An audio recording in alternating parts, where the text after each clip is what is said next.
MP board कक्षा छठी वाले सभी छात्रों का यहाँ पर कल सुबह का जो पेपर है पूरा का पूरा पेपर और उसका सॉल्यूशन आ चुका है। प्यारे विद्यार्थियों, ध्यान से इस क्वेश्चन पेपर को देख लीजिए, क्योंकि ये जो प्रश्न पत्र मैं बता रहा हूँ ये 100% प्यारे विद्यार्थियों कल आपको परीक्षा में दिया जाएगा।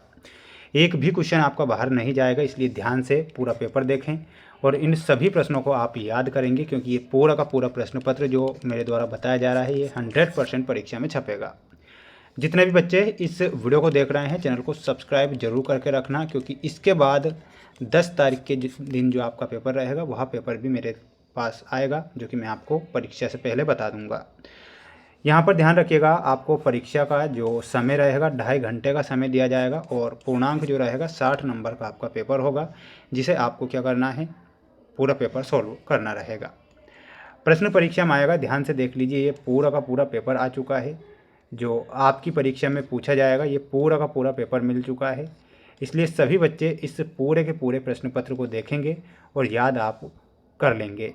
तो जल्दी से जल्दी मैं आपको पेपर बता देता हूं और सभी प्रश्न अच्छे से याद करके जाना। क्वेश्चन नंबर फर्स्ट आपसे पूछा जाएगा, सही विकल्प चुनकर लिखे में आप देखेंगे आपकी स्क्रीन के सामने। ओनली थोड़ा सा रुकना है, 1 मिनट, ठीक है। बिल्कुल सभी को पेपर बताऊँगा। क्वेश्चन नंबर फर्स्ट आप देख सकते हैं स्क्रीन के सामने। क्वेश्चन पूछा गया है, विश्व शब्द का पर्यायवाची शब्द क्या होता है? प्रश्न परीक्षा में आएगा। जगत, विदेश, देश या फिर परदेश। इसमें आपको विश्व शब्द का जो पर्यायवाची शब्द होता है इसमें आपको जगत करेक्ट आंसर के रूप में लिखना है। जगत आप सभी छात्र करेक्ट ध्यान रखेंगे। मैं आपका दास हूँ कथन ये जो कहा था वो किसने कहा था? खड़क सिंह ने, बाबा भारती ने, दुर्गादत्त ने या फिर सुल्तान ने?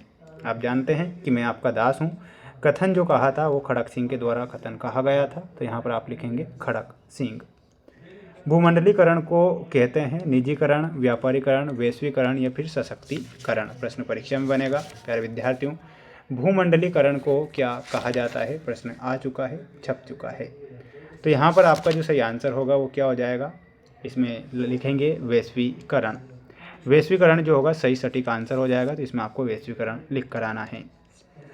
अगला प्रश्न परीक्षा में आएगा, व्याकरण परिवार में मालकिन कौन है? तो प्यारे विद्यार्थियों, क्रिया, क्रिया विशेषण, विशेषण या फिर सर्वनाम? व्याकरण परिवार में जो मालकिन है वो क्रिया है, यहाँ पर आपको क्रिया ध्यान रखना है। स्वस्थ रहने के लिए क्या जरूरी है? संतुलित भोजन, अधिक सोना, काम न करना या फिर इनमें से कोई नहीं? तो लिख कर आना है संतुलित भोजन स्वस्थ रहने के लिए बहुत ज़रूरी है, तो यहाँ पर आपको लिखना है संतुलित भोजन। अगला प्रश्न परीक्षा में आएगा, ध्यान से देख लीजिए, अच्छे से याद कर लीजिए, रट लीजिए, पढ़ लीजिए, क्योंकि पूरा पेपर बताऊंगा। क्वेश्चन आपकी स्क्रीन के सामने है। युद्ध के मैदान में को देखकर वीरों का जोश बढ़ता है, तो किसे देखकर? तो आपको लिखना है तिरंगे को देखकर। तो यहाँ पर आपको क्या लिखना है? तिरंगे को देखकर।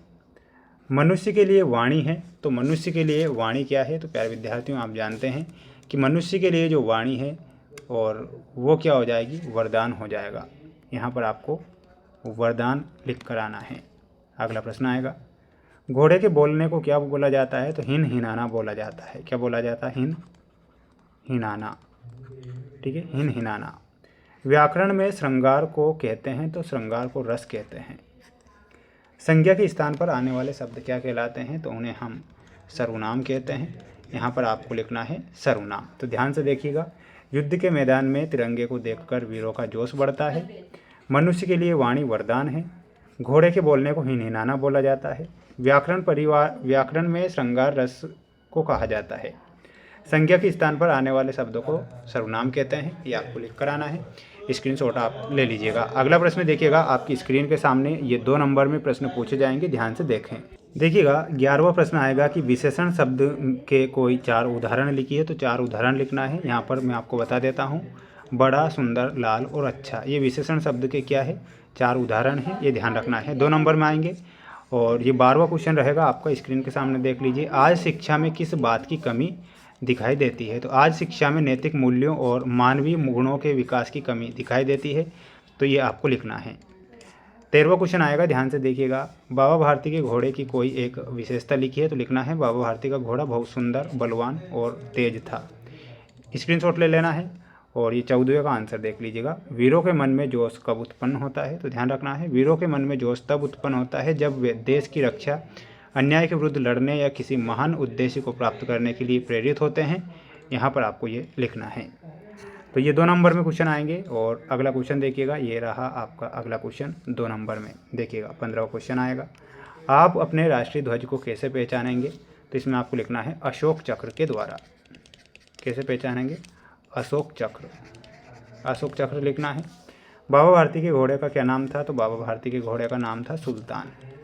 तो यहाँ पर आपको लिखना है सुल्तान, ये आपको करेक्ट करना है।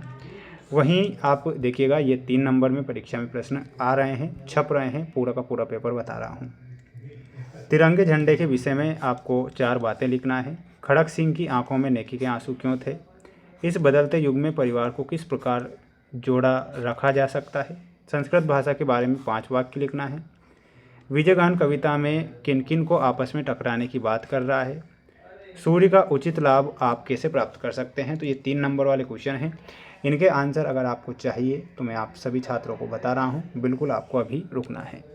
देखिएगा यहाँ पर क्वेश्चन था कि तिरंगे झंडे के विषय में हमें 4 बातें लिखनी थी। तो लिखना है तिरंगे झंडे में 3 रंग होते हैं, केसरिया, सफ़ेद और हरा। दूसरा है केसरिया रंग बलिदान, सफ़ेद रंग शांति और हरा रंग हरियाली का प्रतीक है। इसके बाद में आपको 4 बातें ये लिख लेना है, स्क्रीनशॉट ले लीजिए। ये 18वां क्वेश्चन रहेगा, स्क्रीनशॉट ले लेना है। खड़क सिंह की आंखों में नेकी के आंसू क्यों थे, तो खड़क सिंह की आंखों में नेकी के आंसू आने का कारण, खड़क सिंह डाकू था और वह बाबा भारती के घोड़े सुल्तान को चुराना चाहता था।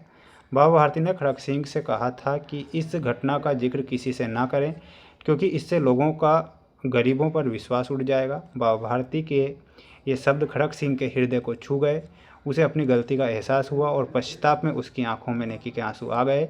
तो ये आपको लिखना है।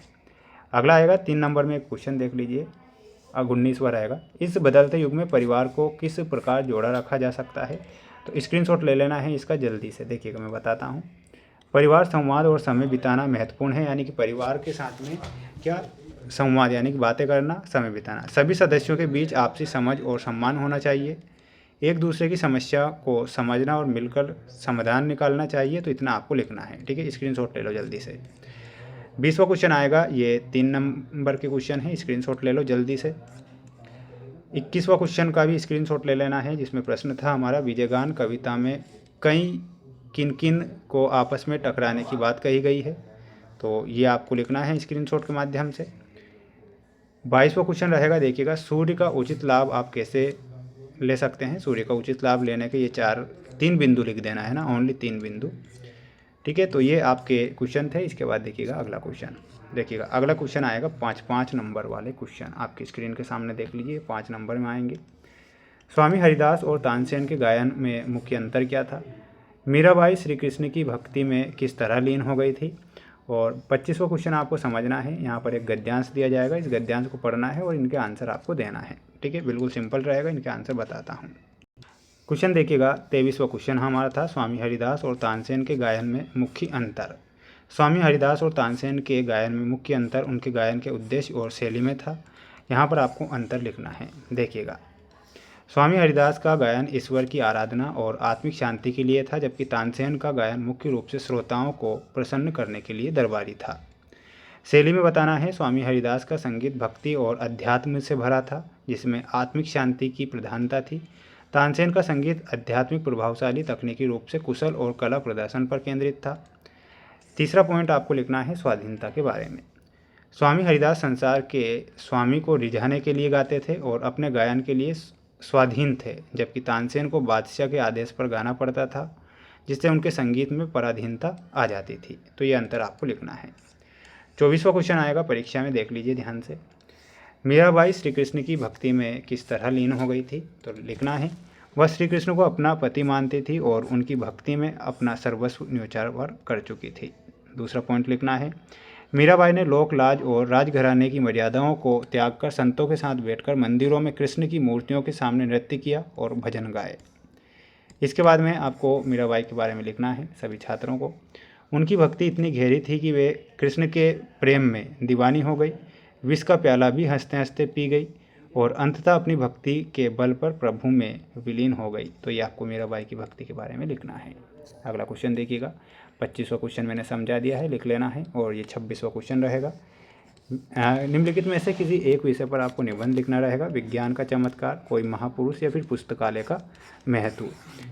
ठीक है, तो ये आपको क्या करना है, याद करना है। इसके बाद देखिएगा ये आपका अगला सेट पेपर है, यानी कि आप सभी बच्चों को मैं 4 सेट पेपर बताऊंगा। चारों सेट पेपर आपकी परीक्षा में मोस्ट इम्पोर्टेंट साबित होंगे, तो चारों सेट पेपर देखना है। समस्त विद्यार्थियों को चैनल को सब्सक्राइब करके रखना है, जितने भी स्टूडेंट्स वीडियो को देख रहे हैं। मिलते हैं नेक्स्ट वीडियो में। जय हिंद, जय भारत।